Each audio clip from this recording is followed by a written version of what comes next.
It's time for some more playoff contest conversations to talk strategy, to talk advice, and what we might be doing in some upcoming contests of ours. We're also going to be going through a draft that we have just finished up, talk through what we might change, what we like about it, and our thoughts on it. And hopefully you'll be able to give us some feedback on what you think of it as well. We did do an FFPC draft earlier this week, or an FFP show rather, where we talked through the strategies of their contest, a little bit different to the Underdog format. Underdog, obviously, you are drafting these teams on a live draft. The FFPC one, you can pick one player from each team, and it is an accumulative score all the way through to the Super Bowl. Check that one out. It did come out on Tuesday afternoon, so you can head back and listen to that once you finish up this one. Shawn, we are going to be drafting over at Underdog Fantasy, and just to let the people know while they are signing up over there, if it's a new account, you can use the code RotoViz, give yourself a 100% sign-up bonus up to $100. But Shawn, the Gauntlet 1 filled. The Gauntlet 2 is now live. There's $1 million in prizes, $200,000 to first place. That is where we're staking our claim here today with a $25 entry to that contest. For people listening in who are also maybe interested in a lower cost entry tournament, the Mitten 1, the Mitten 2, the Mitten 3, they all filled a long time ago. The Mitten 4 has set up today as we record this, so you can check that out. They are filling pretty quick. That is another tournament of the same rules in a similar format, just a different prize structure and a different entry point there as well. But Shawn, this is where we're going, and it's a one of 6 teams that will advance to round 2. So you have to advance through each round as you move forward. 1 of 6 teams get through then to round 3, and 1 of 8 will advance to the final for 157 people having the opportunity to chase down that $200,000 top prize. But we did a draft, Shawn.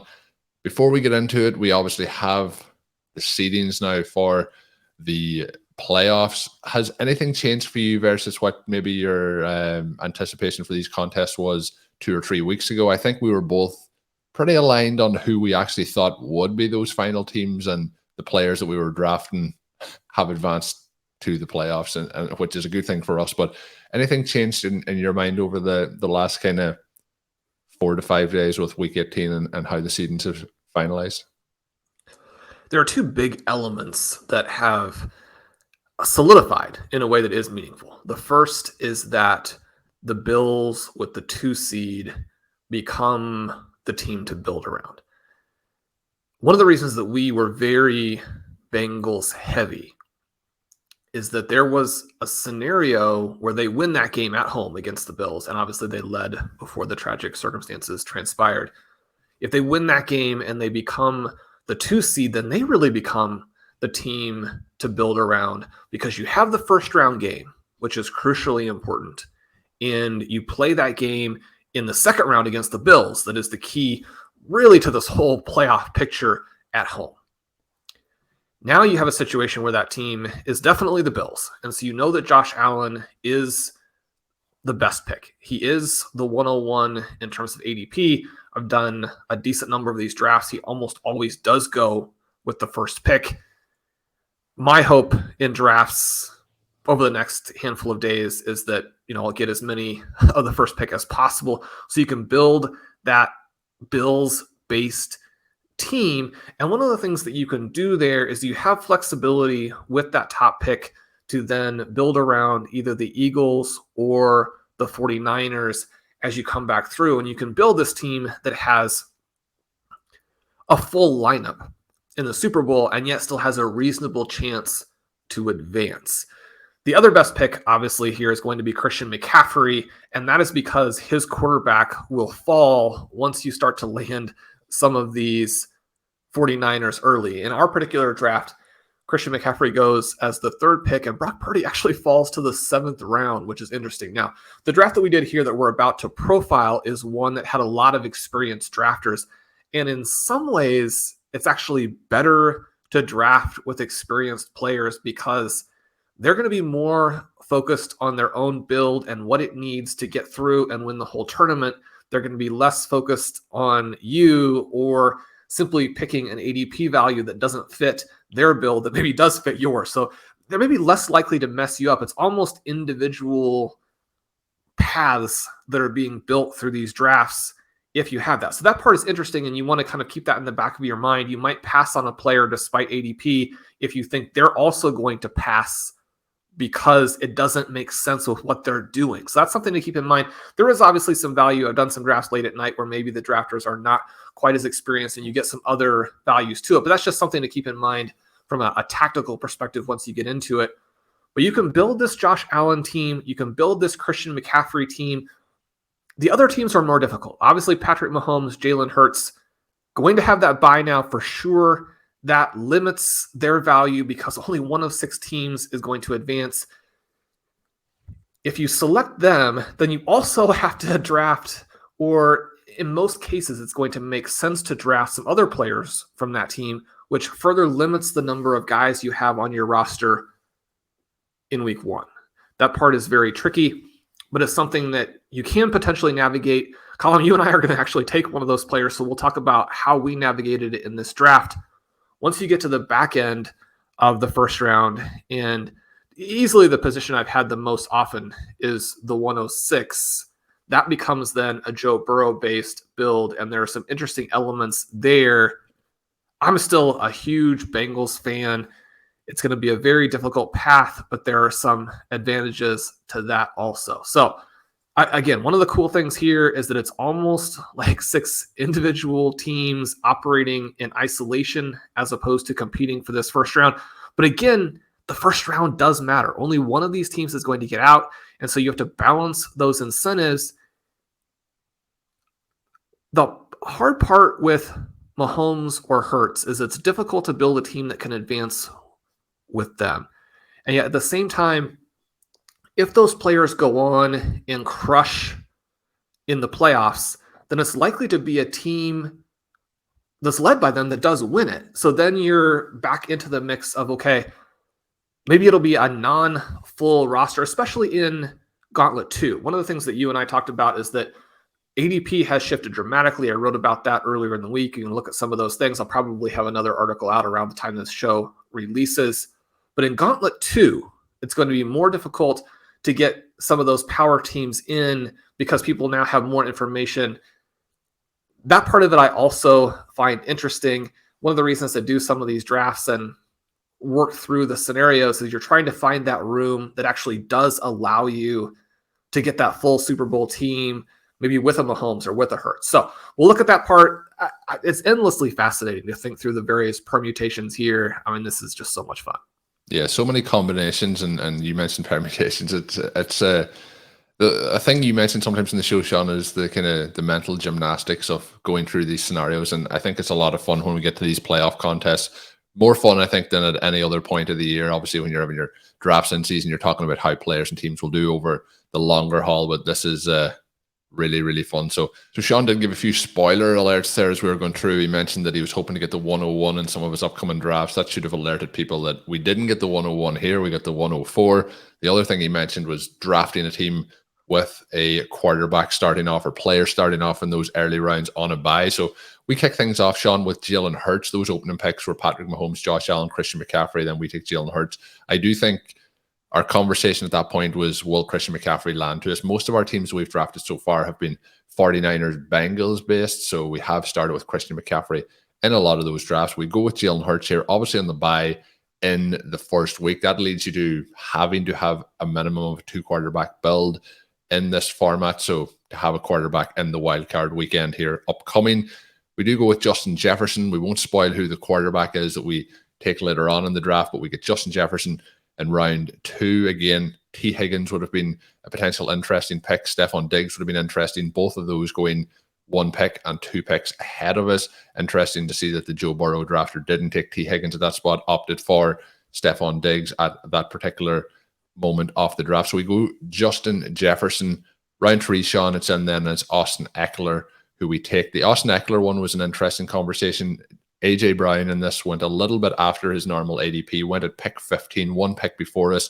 But even at that point, we were having the conversation with the option of AJ Brown and DeVonta Smith as potential picks for us here to go with Eckler and then see if Smith came back to us. Luckily for us, Smith did make it back. So we get Austin Eckler, DeVonta Smith, and then based on how the draft was progressing in the 5th round, I think the clear pick that stood out above all else at that point was Dalvin Cook for us, and that gave us another player to potentially play this weekend in our lineups, because we mentioned Jalen Hurts won't be available this week with the bye. That also means DeVonta Smith isn't available. So you do need to set that lineup up for this week to try and advance as the top team out of these 6 slots. As Shawn mentioned earlier, only one of these 6 teams will be advancing. So Shawn, that is our opening 5 picks. We do get 10 picks in this draft, but it's Hurts, Jefferson, Eckler, DeVonta Smith, and Dalvin Cook. I know you have some concerns around the bye element of it. Maybe that's what we address first. How were you feeling through those opening 5 rounds at this particular point? So we got to the 4th pick here, and in most cases, I would still probably go with Joe Burrow. But because we have extreme exposure to Burrow and we wanted to experiment with the Hurts build, and as opposed to do content like we've done previously with this contest, we could have said, hey guys, look, we have another Bengals 49ers build for you to review. Right. We wanted to experiment and go through the exercise of trying to build around Hurts. So then the question in round 2 is, AJ Brown's going to be sitting there. Do you want to start with this elite 1-2 punch from the Eagles, but 2 guys who will be out in the first week? Or do you want to go for week 1 advance? And so Justin Jefferson, probably not a guy who is going to make it deep enough into the tournament to define the tournament, but he could define which teams with players like Chiefs players or Eagles players, which teams make it into the second round.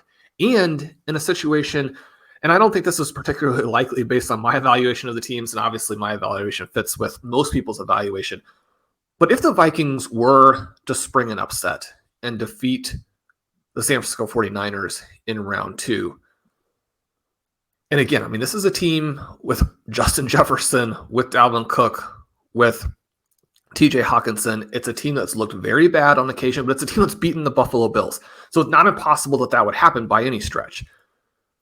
The first thing you're looking at is, how can we get to the point where Jalen Hurts and DeVonta Smith actually matter? Which means you'd have to get to the second round.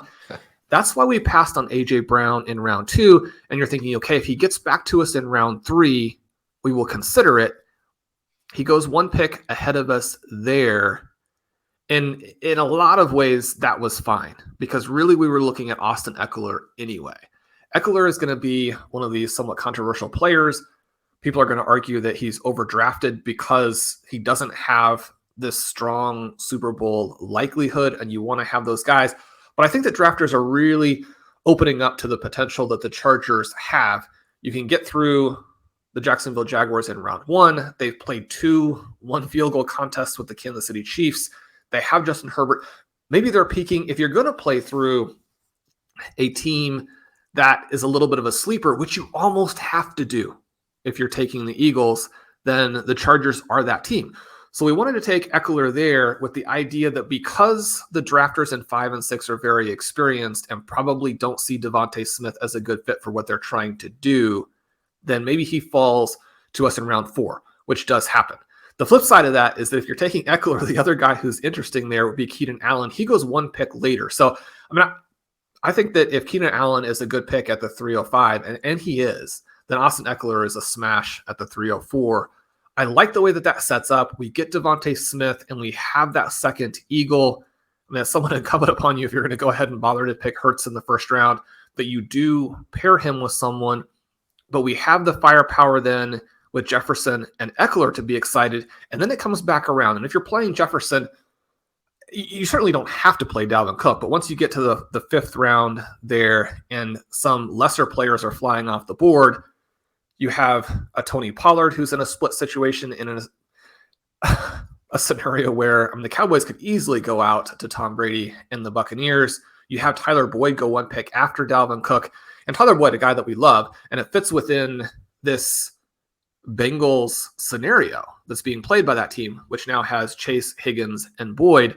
Again, I mean, is that going to be the best for advancing in round 1? It's tricky because playing all 3 of those guys gives you exposure in the finals. Can they all 3 score in the initial round? That's a little bit more of a question. But the fact that Boyd is a good play there, and he is, I think, again, reinforces the idea that Cook is a good play for us there. It also creates a little bit of this situation where, in addition to having Eagles as our potential Super Bowl team, in this really long shot scenario where the Vikings become the Super Bowl team, then having those Vikings together with Jefferson and Cook, that becomes pretty fun.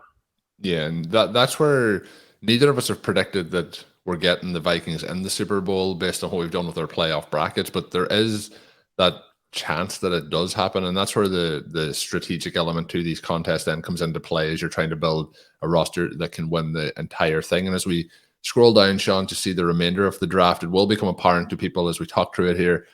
This team is kind of built to try and win the contest. Rather, we also want to advance through these weekends and the opening contest weekend with one of these 6 teams getting through.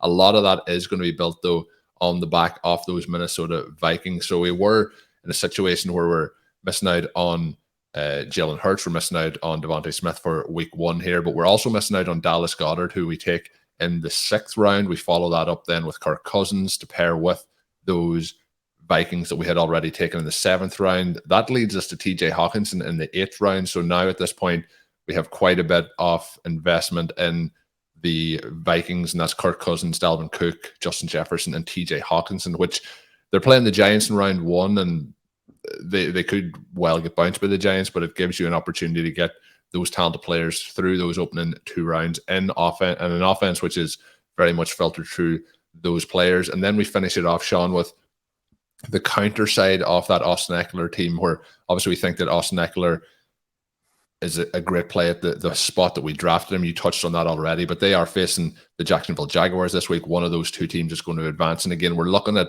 having those players that are going to be playing this weekend to try and get us into that 2nd round, because we are missing out on those Philadelphia Eagles players. So we have Zay Jones and Christian Kirk to pair things off in the 9th round and the 10th round. Looking through the draft, Shawn, as we talk through it and the possible scenarios in these later rounds, somebody or some areas we did target or talk about potentially targeting was the Buffalo Bills running backs and Devin Singletary, who went at spot 31. That's the 6th round. And then James Cook went in the 7th round at spot 37. They were potential options for us, but I felt adding Goddard to the Eagles side for potential upside and adding Kirk Cousins to the players we already had made sense there. Looking back in hindsight, is there any of these players that you may have swapped over? The one I was quite interested to see, and if he'd lasted one more spot, was Tyreek Hill. He went at spot 51 in the 9th round, and that was Zay Jones was our pick there. One player who didn't get drafted in this was Jalen Waddle, which, again, as we record this, uncertain as to what's going to happen with the quarterback situation with Tua and the Miami Dolphins. I think it's probably leaning towards him not playing this week, but Miami have been very, very devalued, obviously, in this particular draft. How do you feel with those back end of the drafts players? And then I guess we'll look at the overall team then as things filter out. So we'd have really liked to get a second member of the Chargers, to have that Eagles Chargers or Vikings Chargers scenario later in the draft. But Mike Williams goes before we even select Dallas Goedert. He would have been difficult to get to there. In terms of first round advance, guys like Chris Godwin and Mike Evans are interesting, but Mike Evans goes in the middle of the 6th. The pick that we really debated was this James Cook versus Dallas Goedert pick, because you're kind of hoping to be able to put together a scenario where you have some Bills players, even if they're more marginal Bills players on the opposite side, to have a little bit fuller Super Bowl roster. And yet, again, this draft illustrates the difficulty in getting there with specific teams. And that part is a problem, but it's also a potential silver lining in that if you're having trouble getting there, most teams are going to have trouble getting there. If we have a 3 Eagles team into the finals and they're the right guys, you could potentially still finish well up the board, even if there are some other Eagles teams that make it through. But I would have liked to have had a Bills player. Obviously, I think that is the team that number 1 is going to play in the first round. So James Cook, I think, could score and could score meaningfully in that first round game. You've got to get through.